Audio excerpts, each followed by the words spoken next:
Дараагийн амбулаг сүнс уул.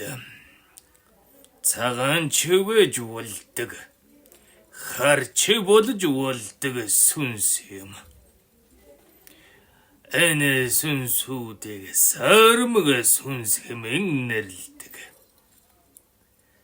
Эдгээр сүнсүүд цагааны сүнс, харин сүнсний аль нь болж чаддаг ховромтгой сүнсүүд. Нэг хэсэг цайлган цагаан сүнс байж байгаад дараагийн хэсэгт хараму сүнс болж бас ховрдог. Энэ бол хар цагааныг хослон баригч бүлгэн сүнсүүд юм. Энэ сүнсүүдийн хамгийн сул тал нь ямар зүйл хийх хаашин явах мэддэггүй. Цагаан нь болох уу, хар нь болох уу хэмээх мэддэггүй. Энэ тухайн сүнс ямар нөхцөл байдалд байна вэ? Ямархан эрчим, ямар орон зай тэднийг хүлээж байна гэдгээс хамаардаг. Сармаг сүнсүүд нь гэмзэмгүй сүнсүүдээс бол ондоо. Харин үйл, цагааны үйл алилийг нь хийн. Хоёр эрдэмийг нь хослон барьдаг юм. Хослон барихыг нөхцөл байдал нь шийдэж хэлж өгдөг. Тухайн үеийн эрчим, орон зайд, цаг хугацаа нь шийдвэрт хамгийн ихээр нөлөөлдөг. Сармаг сүнсүүд хөвчлэн хүмүүний өрсөн хэлээд байдаг. Шилжилтийн насны үед нь наалтан суучих гэд байдаг.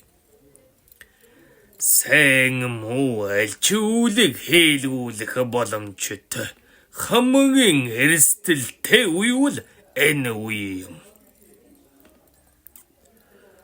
Хүмүүний байд хөвчлэн тэтэм, зүрхэн, үржихгүй, үндсэн гэсэн дөрвөн хүр дээр дамнаж ордог.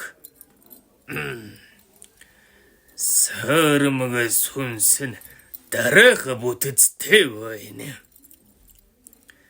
Үүнд хамгийн гадна талд сайн эсвэл муу эрчмийн хуралдаан бай. Түүний дотор талаар шид, царай зэвсэг, эдлэл хэрэглүүд нь байна.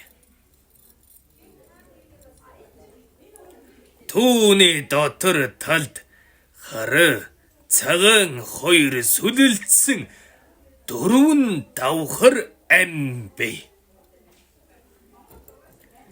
Сармаг сүнсийг дарахтан цагаан талын амьуд тэдгээрийн зан чанаруудыг дарж болохгүй. Зөвхөн хар талын зан чанар, шид, хүч, амьуудыг нь дарж устгах хэрэгтэй.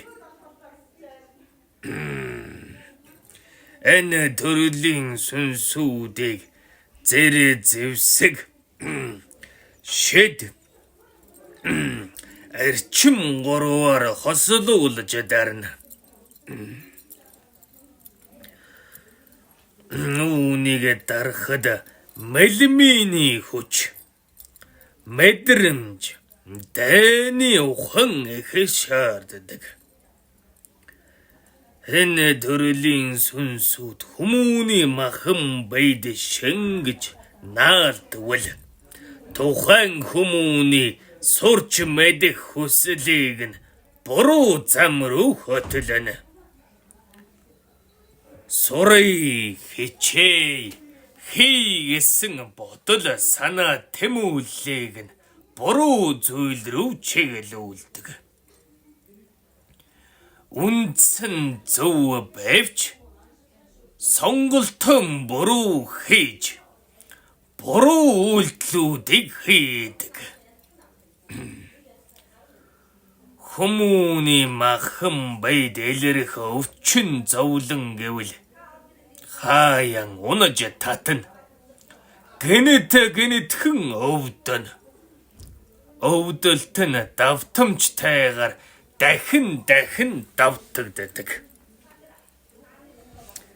Сармаг сүнсний сул тал нь болвоос өөрийн гэсэн гол зориг байхгүй. Хүмүүний махан байдал орох том зоригтой. Ороод юу хийх юм мэдэхгүй.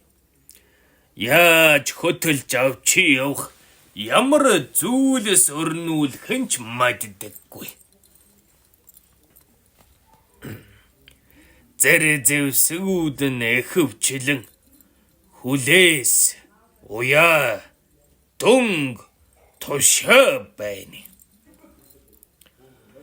Хүмүүний махан байд орж суучхад махан байг нь хүлээд өөр тийшээ явахыг нь зогсоочдаг. Зөвхөн өөрийн удирдлага дор байлгахыг хүсэл. Энэ бүлгийн сүнсүүд нартхруу дэлхий дээр завсрын ертөнцөд эхээр оршин. Дээшээ гарыг гэсэн чи дээшин гарахгүй. Доошин эрлэг тамд очих хэмээсэн ч очихгүй. Харин сүнсүүдийн ертөнцөд орших гэвч оршихгүй. Нарт ертөнцөд л зөвхөн оршиж байдаг.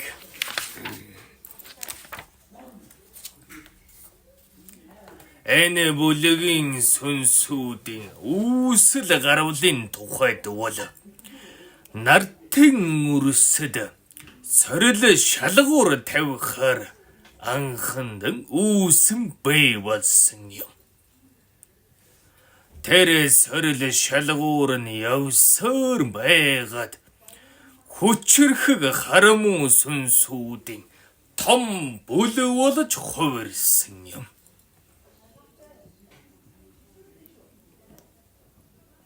Энэ бол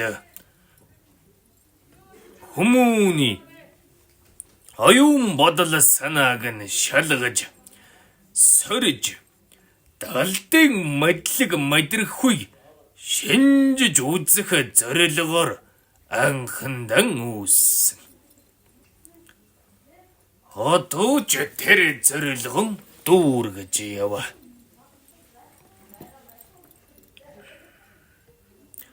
Тэгвэл төрлөө олоогүй сүнсүүд бол биш. Огт өөр үүсэл гарвалтай сүнс юм байна, тийм үү?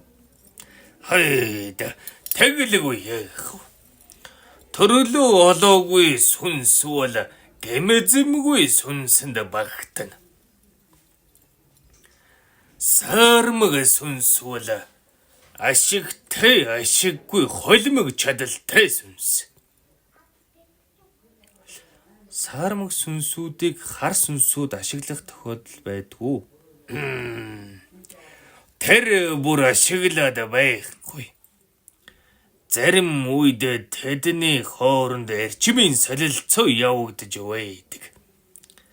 Хар сүнсүүд хоорондон мэдээлэл маш хурдан солилцно. Хоорондон эрчим хүч чадлаач бас солилцож байдаг. Туршиж нээж үзсэн шин арга барилуудан хурдан түгэнэ. Хурдан олширч хуваагдана.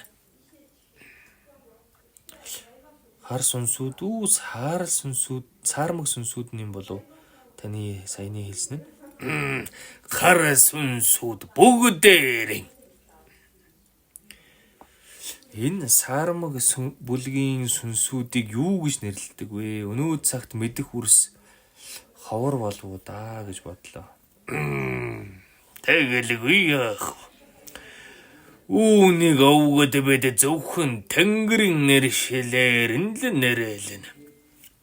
Үрсийн өнөө цагт нэрлээд байгаа альбэн тэрэн зэд оруулан гэж Тэнгэрт овгод бэд өөрөөр нэрлэдэг юм шүү. Тэнгэрийн нэр томьёо гэчээр нэрлэнэ. Тэгэхээр үүнийг үрсэд айлтж хэлэхгүй. Замбад бас тусдаа тийм нэр байхгүй юм байна тийм үү? Баймгүй үрс минь. Замбынхан бид бол хар сүнсний төрөлд оруулаад л явах юм байна да. Сармаг сүнсүүд хүний биед орвол яаж мэдрэгдэх юм бол хүн одоо өөрт нь орсныг яаж мэдэх вэ? Түүнийг малмидж өөрийнхөө сүнсүүдтэй хамжиж нийлж байж мэднэ. Хүмүүний махан байд ороод буруу зам руу хөөдөг. Хөөхтөн эхэрч хүчтэн хөөн. Сурыгэсэн мэдлэг байвч буруу зүйлсийг сургана. Хийгээсэн зориг байвч буруу зүйлсийг хийлгэнэ. Харин хүчний олон сүнсээс үрс та нарыг мэдий гэж зорьсон 5 сүнсийг асуу. Өвгөн миний айлдж хэлсэн цөөхөн хатхан сүнс бай. Түүн дээр нэмээд чухал гэж үзсэн 5 сүнсийг асуу. Мэддэг сүнснүүдээс асуух уу бурлаа. Тийм ээ. Энэ сударт бүх сүнсүүдийн талаар айлдж хэлэхгүй. Учиг юу вэ хэмээвэл энэ судар нь эгэл жирийн хүмүүн, улаач хүмүүн, далдын мэдлэгтэй, эрдэмтэй олон янзын үрсэд хүрч вэ. Үрсэн энэ нийгэм энэ цаг үед ийм хэмжээнд мэдж байхтал болно. Эрдэмийн тун хэмээж байх учиртай. За ухлаа бурлаа. Энэ сармаг сүнсүүд дүрээн бас хувиргаж чадах болов уу? Ямар дүртэй үзэгдэх вэ? Сармаг сүнсүүд хараму сүнсүүд шиг дүрээн аривантай хувиргаад байхгүй. Тэгж айхтар дүрд хувираад ч байхгүй. Тэгэхэд сармаг сүнсүүдийн дүр маш олон янз бай.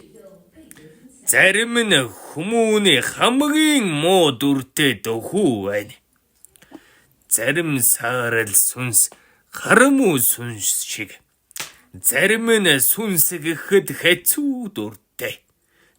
Эрчим мэтэл, эдиумс мэтэл оршин. Зарим нь янз бүрийн өвс бот ан амьтантай ойролцоо дүртэй байна.